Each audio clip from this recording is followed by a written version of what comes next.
ке имали поевтини горива и по 18 мај.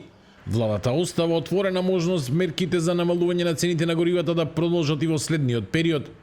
Министерката за енергетика Сања Божиновска вели дека во наредните денови ќе се анализираат движењата на светските берзи, цените на нафтата и влијанието на војната, пошто ќе се донесе одлука дали мерките ќе бидат продолжени. Таа потврди дека доколку има потреба, владата повторно ќе побара од ОКТА продолжување на попустот за горивата, кој во моментов важи како дел од антикризните мерки. Следната недела ќе видиме што ќе се случува со цените, со берзата, со војната и неколку дена пред истекот на овој рок ќе видиме докаде сме со цените и секако дека ако е потребно ние ќе преговараме и правиме се за интерес на нашите граѓани.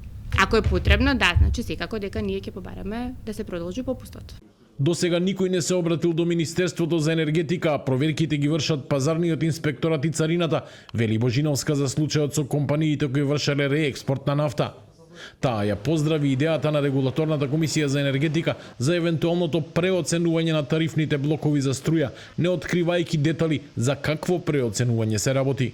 Ако е за доброто на граѓаните, ако се намалат нивните сметки, секако би сакале ние да ги видиме през сметките, меѓутоа тоа е нивна дејност, ние само може да кажеме дека сме за во случај да крајната цел е намалување на сметките на граѓаните. И Божиновска денеска не испушти прилика да каже дека сме трети во Европа по обем на антикризни мерки.